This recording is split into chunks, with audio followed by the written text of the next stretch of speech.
अभी हालिया समय में फार्म आमदनी के एक विश्वसनीय स्रोत के रूप में एक प्रमुख कृषि व्यवसाय गतिविधि के तौर पर खुम्ब अथवा मशरूम की खेती की जा रही है।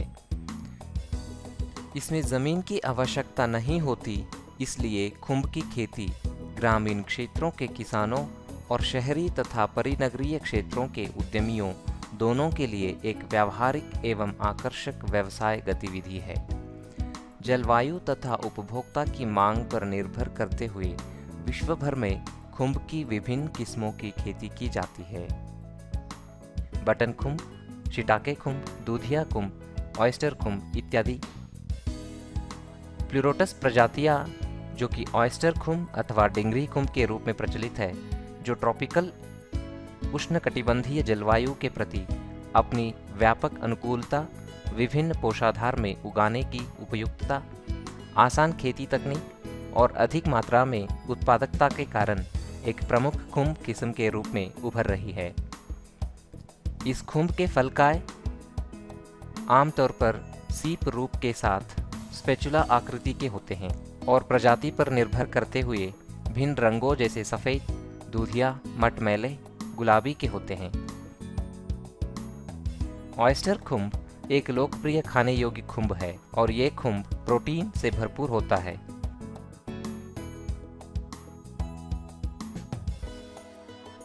यह विटामिन सी तथा बी कॉम्प्लेक्स से भरपूर होता है और ऑयस्टर खुम्ब प्रजातियां में प्रोटीन की मात्रा 1.6 से 2.5% के बीच में होती है। किसी भी अन्य सब्जी के मुकाबले इसमें नियासिन की मात्रा लगभग 10 गुना अधिक होती है।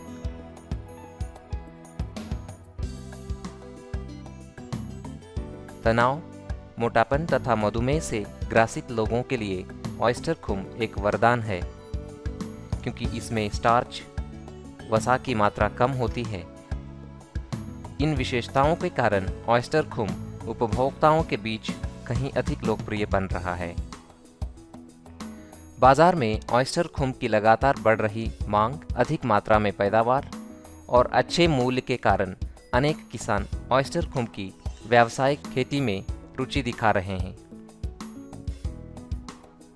अनुभवहीन और स्टार्टअप किसानों के लिए ऑयस्टर खुम्ब की खेती करना एक अच्छा विकल्प है, क्योंकि इसे अन्य प्रजातियों की तुलना में उगाना कहीं आसान है तथा इसकी खेती मध्यम प्रारंभिक निवेश से की जा सकती है।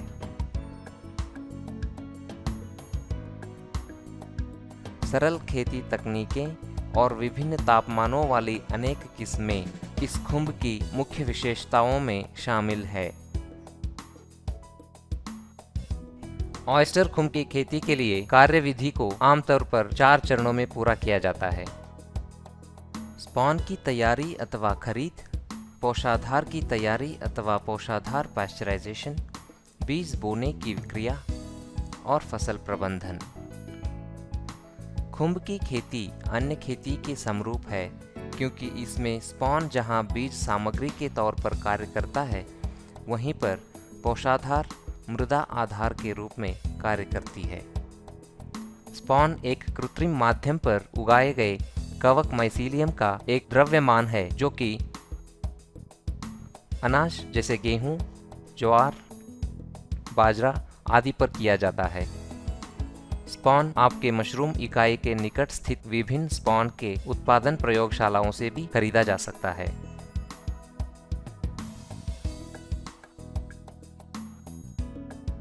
ऑयस्टर खुम्ब की खेती अनाज पुआल, गन्ना की खोई, बुरादा, जूट तथा कपास अपशिष्ट, मूंगफली के छिलकों तथा सूखी घास आदि जैसे कृषि कचरे पर व्यापक स्तर पर की जा सकती है। स्पॉन तैयार करने वाली अनेक फर्म पोषाधार के साथ स्पॉन को मिश्रित करके फल बैग की बिक्री भी करते हैं। खुम्ब की खेती में विश्वास हासिल करने की दिशा में यह एक आसान तरीका है। स्वयं ऑयस्टर खुम्ब उगाने हेतु पोषाधार तैयार करने के लिए आपको उपयुक्त कृषि कचरे की आवश्यकता होगी, जिससे ऑयस्टर खुम्ब की खेती को सहायता मिल सकती है। इस वीडियो डॉक्यूमेंट्री में ऑयस्टर खुम्ब की खेती को दर्शाने के लिए आमतौर पर गेहूं अथवा धान की पुआल या फिर दोनों के संयोजन का पोषाधार के रूप में इस्तेमाल किया गया है। खुम्ब माइसीलियम की शीघ्र फैलाव खुम्ब उगाने में महत्वपूर्ण लक्ष्य होता है। कृषि कचरे के पैस्चराइजेशन का उद्देश्य नुकसानदायक प्रतिस्पर्धी फफूंद तथा कवक को नष्ट करना होता है। पैस्चराइजेशन प्रक्रिया में आमतौर पर ताप अथवा गर्मी के माध्यम से सूक्ष्म जीवों को नष्ट किया जाता है। ग्रोइंग मीडियम की पैस्चराइजेशन प्रक्रिया से अन्य नुकसानदायक प्रतिस्पर्धी फफूंद की तुलना में खुम्ब माइसीलियम को अधिक महत्वता मिलती है। पैस्चराइजेशन 58 से 62 डिग्री सेल्सियस तापमान पर होती है। इससे अधिक तापमान से अनेक लाभदायक सूक्ष्म जीव नष्ट हो सकते हैं, जिससे खुम्ब की उत्पादकता पर प्रभाव पड़ता है। पोषाधार के पैस्चराइजेशन को अनेक तरीकों से हासिल किया जा सकता है। भाप उपचार, गर्म जल उपचार अथवा बल्क पैस्चराइजेशन आदि। खुम्ब उगाने के लिए पुआल को कीटाणु रहित बनाने के इन तरीकों को देखेंगे।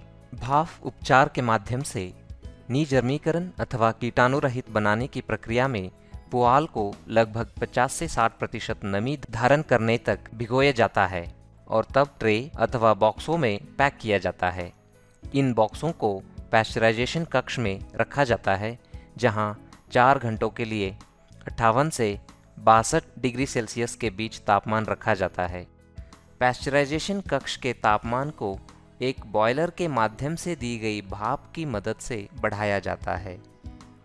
पैस्चराइजेशन प्रक्रिया पूरी होने के उपरांत पोषाधार को कक्ष तापमान पर ठंडा होने दिया जाता है। गर्म जल उपचार द्वारा की गई पैस्चराइजेशन विधि में पोषाधार को 60 से 120 मिनट तक 65 से 70 डिग्री सेल्सियस तापमान पर गर्म पानी में भिगोया जाता है। इस प्रक्रिया से पोषाधार मुलायम बनती है और इससे माइसीलियम की तेजी से वृद्धि को बढ़ावा मिलता है। इसके बाद पोषाधार से अतिरिक्त पानी निकाल दिया जाता है और उसे कक्ष तापमान पर लाया जाता है। जहां कहीं ताप उपचार के लिए बल्क सुविधाएं संभव नहीं है, वहां किसानों द्वारा केमिकल स्टेरलाइजेशन अथवा विसंक्रमण किया जाता है। खुम्ब को एक स्वास्थ्य खाद्य के रूप में बढ़ावा दिया जाता है, इसलिए केमिकल पैस्चराइजेशन के माध्यम से इसे करने की सलाह नहीं दी जाती है।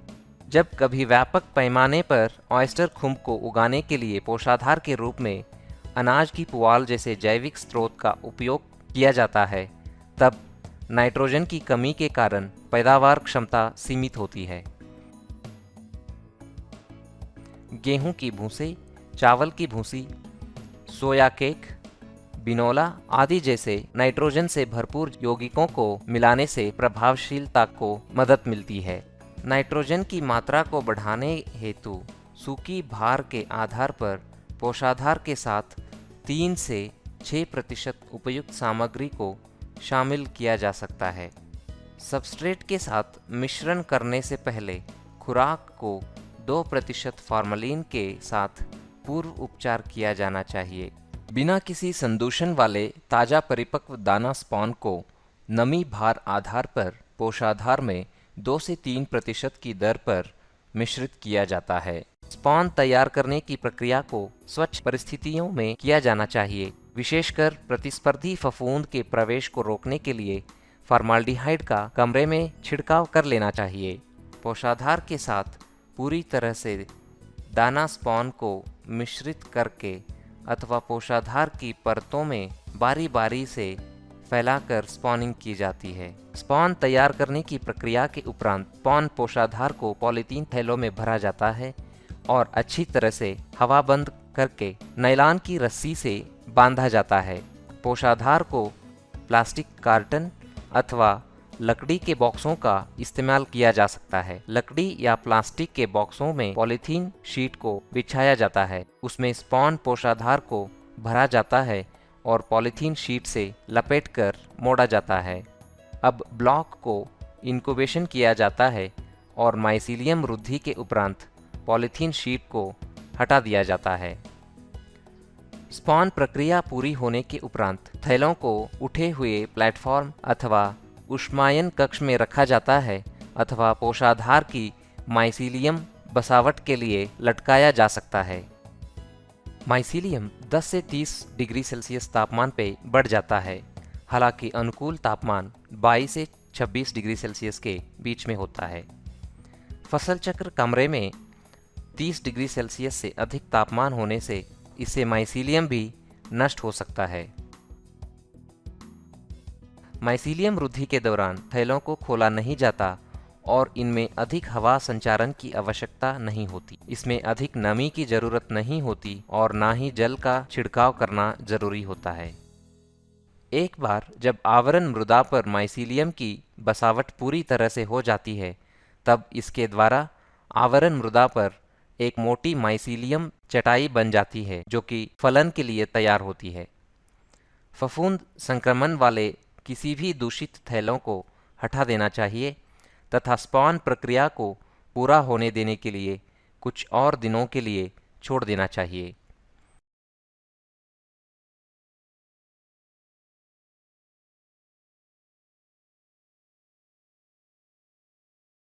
सभी तैलों के बीच 15 से 20 सेंटीमीटर का फासला रखकर आयरन की खूंटियों अथवा अलमारियों में रखा जाता है।